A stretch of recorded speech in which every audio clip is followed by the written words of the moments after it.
Hoy en Fútbol Base tenemos a Yago Iglesias, ex entrenador ahora mismo del Pontevedra, con pasado en Zamora, en el Compostela, en otros proyectos que también nos irá contando y también en la Escuela de Entrenadores. Es un placer para Fútbol Base 10 tener un entrenador de la trayectoria y de la trayectoria futura que va a tener también, porque solo tiene 42 años, como es Yago Iglesias. Yago, bienvenido y muchas gracias por atendernos. Muchas gracias a vosotros. La verdad es que el placer es mío. Siempre, bueno, los que nos gusta la redonda, la pelota y vivimos de esto, pues la verdad es que es un placer siempre tener este tipo de charlas, este tipo de encuentros y bueno, encantado de que hayáis pensado en mí para pasar un ratito hablando de fútbol. Graduado en INEF, máster en preparación física, llevas más de 10 años en el mundo de los banquillos. Un poco si nos puedes contar cuál han sido un poco tu trayectoria, cuáles han sido tus primeros pasos, qué te motivó a estudiar INEF, a dedicarte al fútbol también, a intentar volcarte profesionalmente y pues ahora ya a los banquillos, que primero creo que fue como preparador físico y ahora como técnico. Sí, bueno, la verdad es que dentro de los muchos años que llevo entrenando, prácticamente he pasado por por todos los roles, por todas las facetas dentro de un cuerpo técnico, ¿no? Por decirlo de alguna manera.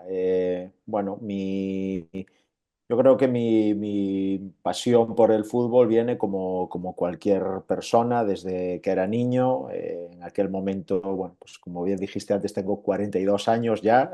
Soy joven, pero bueno, ya son unos cuantos años y los que somos del 80, pues de los años 80 no teníamos los móviles, no teníamos estos entretenimientos que tienen los chicos de hoy en día y para nosotros pues el regalo estrella en Navidades, en cumpleaños y demás era la pelota. Entonces, como te puedes imaginar, pues todo el día en la calle, todo el día jugando al fútbol y a partir de ahí, pues bueno, ya de forma federada hasta, bueno, hasta la categoría senior, hasta los 22 23 años en el que, bueno, me doy cuenta de que del fútbol no voy a vivir, aunque cuando eres pequeño siempre tienes esa ilusión de llegar a ser futbolista, pero bueno, ya con mi último año de instituto, fíjate, en aquel momento era BUP, COU y demás, había la selectividad, pues tenía claro que me gustaba el deporte, que me quería dedicar a eso y es cuando, bueno, pues descubro que hay esa carrera, antiguamente llamada INEF, ahora Ciencias del Deporte. Tengo claro rápido que quiero ir por ahí y bueno, y cuando empiezo en la carrera, pues descubro gracias a un grupo de profesores en aquel momento en el INEF de Pontevedra, Carlos Lago, Luis Casais, Eduardo Domínguez, que a día de hoy son referentes del fútbol, sobre todo a nivel bibliográfico. Bueno, pues descubro que se puede vivir del fútbol, que hay vida más allá de la línea, como le llamo yo, ¿no? Que se puede vivir del fútbol al otro lado de la línea. Y me empiezo a formar de verdad en ese ámbito, ¿no? Con 22 23 años, como te decía antes, dejo de jugar y me pongo ya a entrenar. Y creo que la evolución pues, es la de muchos entrenadores gallegos, pues empezando desde categoría prebenjamín hasta, bueno, a día de hoy, 42 años, pues puedo decir de forma orgullosa que he pasado por todas las categorías, tanto del fútbol base como del fútbol senior hasta la primera ref, con un pequeño paso en fútbol profesional en Arabia Saudí. Pero bueno, un poco es esa la evolución, ¿no? Y todo viene, pues seguramente por haber estudiado esa carrera y por haber coincidido con esta gente que te digo, que en su momento, pues creo que a varios de los que estábamos estudiando INEF, pues nos abrieron un poco la mente y bueno, pues nos animaron a pensar que podíamos vivir del fútbol de otra manera. Hace poco hiciste una entrevista con Non Vale Furar, bueno, desde aquí también mandarles un saludo, que hablabas bueno, de tus primeros pases, si mal no me equivoco, con Palmeira en segunda regional, que ibas por ahí grabando con el vídeo. No sé si ya en esos momentos le dabas muchas vueltas al tema de vídeo, a grabar, te he escuchado, te he leído. toda la importancia que le das al vídeo para mostrarle a los jugadores. No sé si ya ahí, bueno, ya le dabas esa primera importancia y cómo era aquel Yago que empezaba a iniciarse por los campos.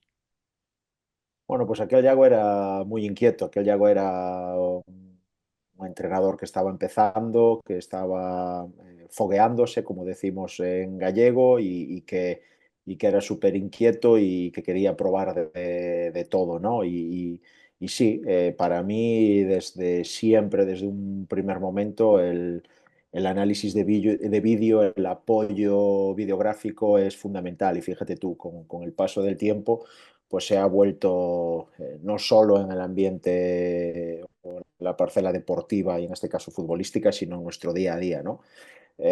Todo el mundo vivimos de las imágenes de los móviles, de las tablets, de los ordenadores, vídeos cortos, todo lo que son estas aplicaciones, TikTok, Instagram y demás. Parece que cada vez la información es más rápida y más corta.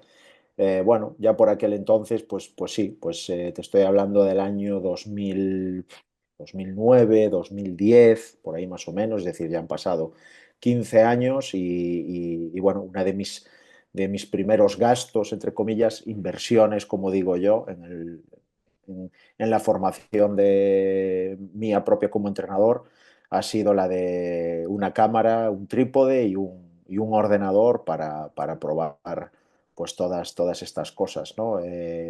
Bueno, la verdad es que tengo muchos recuerdos de aquella época porque era sobre todo en la categoría, ¿no? En la segunda autonómica de aquel momento, segunda regional, primera regional después, preferente, poquitos años, un par de años después, todavía era, bueno, se hacía difícil o era muy novedoso que se usase, primero que se grabasen los partidos y después que se usasen pues imágenes tanto entre semana como el fin de semana bueno, pues para sacar un poco ventaja y explicarles a los jugadores lo que se quería. Esa primera recepción fue buena y no sé si guardas por ahí algún apunte viejo de que de vez en cuando digas, bueno, por aquí empecé, por aquí, que siempre la nostalgia es bonita de vez en cuando recordar. Sí, fíjate, pues mira, ahora mismo aquí en el escritorio en el que estoy, es el escritorio donde suelo trabajar en casa y tengo por aquí un cajón con un montón de discos duros y de vez en cuando pues reviso y echo la vista atrás y aún ahí atrás hace unas semanas pues haciendo un poco de limpieza o bueno, archivando qué cosas tengo por aquí, pues aparecían imágenes de aquel equipo, aparecían imágenes también tengo por aquí muchos vídeos de la época de preferente en el Ribeira, en el Atlético Ribeira.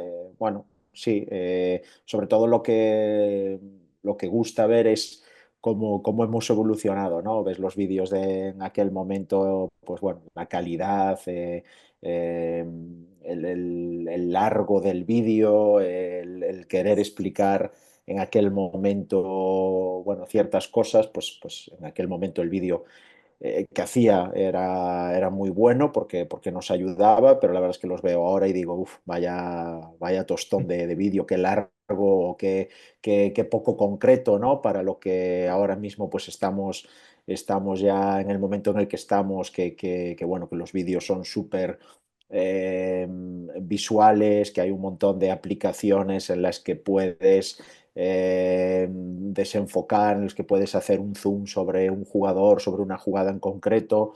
Bueno, creo que es bonito acercarse a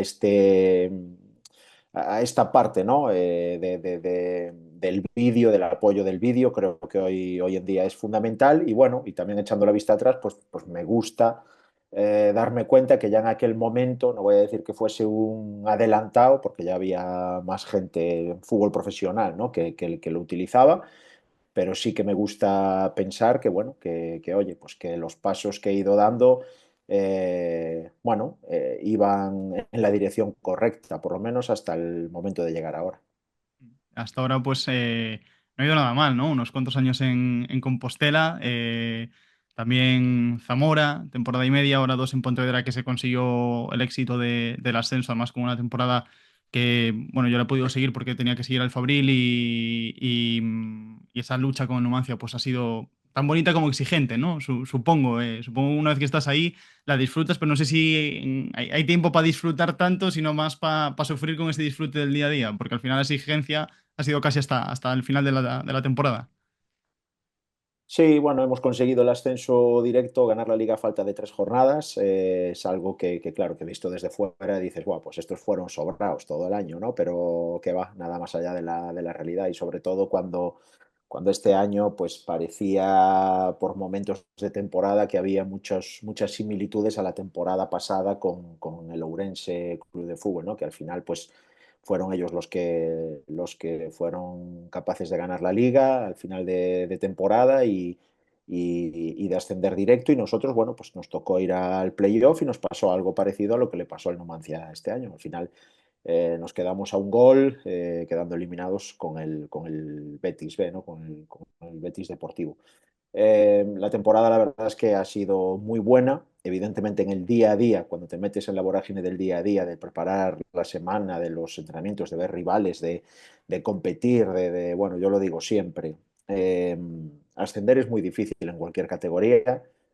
Mantener una categoría, cuando el objetivo de un club es mantener la categoría, pues evidentemente tiene su dificultad, pero es más sencillo porque, bueno, te permite ser un poco más irregular. Tú ganas 2 partidos, pierdes 2, empatas otro. Bueno, más o menos te da la puntuación para quedarte en ese corte, ¿no? Si haces una temporada o coges una racha más o menos buena, pues estarás un poco será una temporada un poco más solvente, sin menos apuros, pero bueno, ganar una liga significa que tienes que ganar siempre, que tienes que fallar muy poco y eso es muy, muy, muy, muy difícil.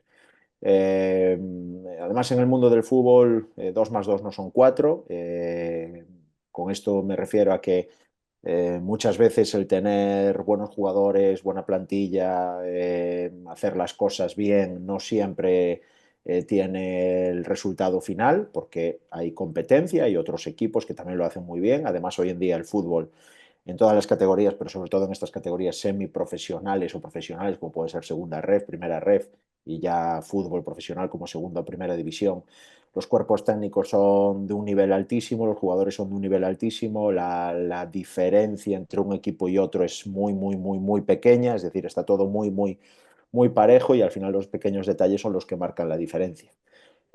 Para mí la temporada es de 10, es de sobresaliente, esa es la realidad. No solo por lo que se ha hecho en Liga, sino evidentemente por el añadido de la Copa del Rey, que creo que ha sido, bueno, el equipo ha competido a las mil maravillas en las dos competiciones, siendo un club y un equipo que no estaba diseñado en cuanto a fondo de armario ni en cuanto a nivel o exigencia para rendir también en una Copa del Rey y al final, pues bueno, creo que la temporada es de 10, como te digo, porque en ningún momento el equipo ha flaqueado, en ningún momento hemos tenido pues esos puntos de bajón de rendimiento, ¿no? Que también siempre se habla de que los equipos a lo largo de una temporada siempre van a tener momentos más complejos. Creo que el Pontevedra toda la temporada ha competido muy, muy, muy bien y bueno, pues el resultado de todo ello es un ascenso y es un año bueno, no es que lo diga yo, sino que la propia gente de la ciudad, aficionados, gente del propio club, pues habla de que ha sido la mejor temporada en los últimos años y ya la dotan de histórica. Desde luego, además mencionabas ese apartado de la Copa del Rey en el que, bueno, no te lo tengo que explicar yo lo bien que habéis competido hasta incluso la eliminación ante el Getafe, que también fue un partido muy, muy bonito. Te quería preguntar, y por entrar un poquito en el apartado profesional, aprovechando que aquí en Fútbol Base, justo las primeras dos entrevistas, digamos, que he hecho han sido más enfocadas a un fútbol base, primeras etapas formativas. ¿Cómo se prepara un partido de Segunda Federación? Lógicamente se preparará igual, con distintos medios, que uno de tercera y que uno de primera federación, que uno de segunda división. Pero, por una parte, ¿cómo lo preparas tú? ¿Cómo manejas tú esos días previos de partido, esa semana previa, ese día de enfocarse más? Y luego nos metemos también más si quieres, pero ¿qué ha cambiado aprovechando esta experiencia en Copa del Rey el prepararlo ante equipos de primera división, ante equipos que también eran distintos? Porque había un Pontevedra en Liga ante sus rivales y luego había un Pontevedra que era distinto en Copa. Sí, bueno, vale, vamos por lo Mm. primero. Voy a intentar ser muy, muy breve y conciso, pero intentar que, bueno, pues que la gente que nos escuche, pues que se pueda hacer a la idea, ¿no? Lo primero y sobre todo es que en segunda ref ya los días que tienes para preparar un partido, pues son de fútbol profesional. Al final, un futbolista, un equipo de segunda ref entrena 6 días o 5 días más partido a la semana, ¿vale? Y en tercera ref pues entrenarás 4 y en regional preferente y primera autonómica 3 y en fútbol base pues hay equipos que entrenarán 4 si es división de honor, 3 o 2 si es fútbol un poco más fútbol 8 o un fútbol 11 infantil de una categoría pues baja, ¿no? Entonces, lo primero que ya es diferente es la cantidad de días que tienes para poder preparar el partido. En este caso, pues hablando en lo meramente táctico, durante los 4 días de semana que tienes, porque realmente el lunes, bueno, es un día de recuperación después de jugar, el martes es el día libre, pero después tienes miércoles, jueves, viernes y sábado. Lo que se hace es, pues primero y antes de nada, de forma detallada, analizar al rival. Eh, yo le doy muchísima importancia al rival. Bueno, evidentemente soy un entrenador que por mi idea de fútbol le doy más importancia que nada a mi equipo, a cómo yo quiero jugar, pero sí es cierto que el cómo yo quiero jugar tiene mucho que ver con lo que el rival plantea, ¿no? Entonces, lo primero que se hace es un análisis exhaustivo del rival, analizar qué cosas hace, qué patrones se repiten, qué idea tienen y a partir de ahí sacar esas ideas y de ahí desmenuzarlo y en esos 4 días, de miércoles a sábado, darle la información al jugador, tanto de forma visual, por medio de vídeos, explicaciones en pizarra y demás, como en los entrenamientos ir realizando tareas en las que ya vayas introduciendo al jugador hacia lo que creemos y esperamos que nos vamos a encontrar por parte del rival el fin de semana. Entonces, digamos que la principal diferencia es los días que tienes para preparar el partido. En menos días, pues tendrás que centrarte en menos cosas que tú creas más importantes, más días podrás ser un poquito más detallista y a partir de ahí pues también trabajarlo. Esa es la principal diferencia a grandes rasgos. Pues si quieres hablar de algo en concreto, pues podemos especificar un poco más, pero creo que a grandes rasgos esa es la idea principal. A partir de ahí, claro, ¿qué cambia con la Copa del Rey o Liga? Tú bien lo has dicho. En la Liga la realidad es que esta temporada el Pontevedra era el rival a batir, sobre todo porque pronto, junto con Numancia, eh, éramos los equipos referencia, porque estábamos primero segundo y hemos estado primero segundos toda la temporada. Digamos que cada vez que juegas el fin de semana eres el favorito. Y sin embargo, los miércoles en esa Copa del Rey, pues eres la Cenicienta, ¿no? Eres el equipo de la ilusión, eres el equipo que, bueno, que no tiene nada que perder, pero la realidad es que en una semana de domingo Liga, miércoles Copa, domingo Liga, bueno, pues si en una semana normal tienes 4 días para prepararlo, en este caso tienes 1 o 2. Eh, Mucho vídeo, mucho análisis de rival y hacer cosas. Nosotros lo hemos planteado siempre desde el plantear los partidos en hacer cosas que habitualmente hacemos, es decir, ir a lo conocido, no cambiar nada, ser el equipo que somos los domingos, evidentemente, pues teniendo enfrente a rivales que por potencial son diferentes, ¿no? Pero el planteamiento es ese, es ir al detalle, es intentar, pues cuando juegas contra el Levante, contra el Villarreal, contra el Mallorca o el Getafe, intentar analizar bien qué comportamientos tienen, qué cosas tú crees que puedes hacer tú para incomodarlos y a partir de ahí, en esos poquitos días, porque solo tienes 2 días, juegas, ya te digo, jugamos el domingo y tienes el lunes y el martes, vuelves a jugar el miércoles, pues ir muy al detalle y decir, mira chicos, este equipo hace esto, pues nosotros vamos a intentar hacer esto y poco más, esa es la realidad. Entonces digamos que para mí personalmente como entrenador, el buen hacer del Pontevedra en Copa todavía tiene más mérito y me llena más de orgullo porque realmente la preparación de los partidos es mínima, y lo que nos ha hecho competir también es lo que previamente teníamos preparado y hemos hecho, ¿no? Entonces, bueno, pues eso te hace sentir y pensar joba, que lo que entrenas, que lo que planteas, que lo que tú le transmites al equipo, pues que realmente funciona, ¿no? Y eso, pues como entrenador, creo que es de las mejores sensaciones que puedes tener cuando tú haces un plan de partido, cuando tú planteas cómo quieres jugar el partido y aún por encima te sale y el resultado te acompaña o no, como el día del Getafe. El día del Getafe pues perdimos, no pasa nada, pero creo que el equipo compitió a las mil maravillas, pues es para irte para casa orgulloso y es por eso que también durante el año cuando jugábamos la Copa, yo en las ruedas de prensa previas y posteriores siempre decía pues que esa Copa, que esta participación en Copa nos estaba ayudando mucho a ser mejor equipo y a afianzar la idea y así ha sido.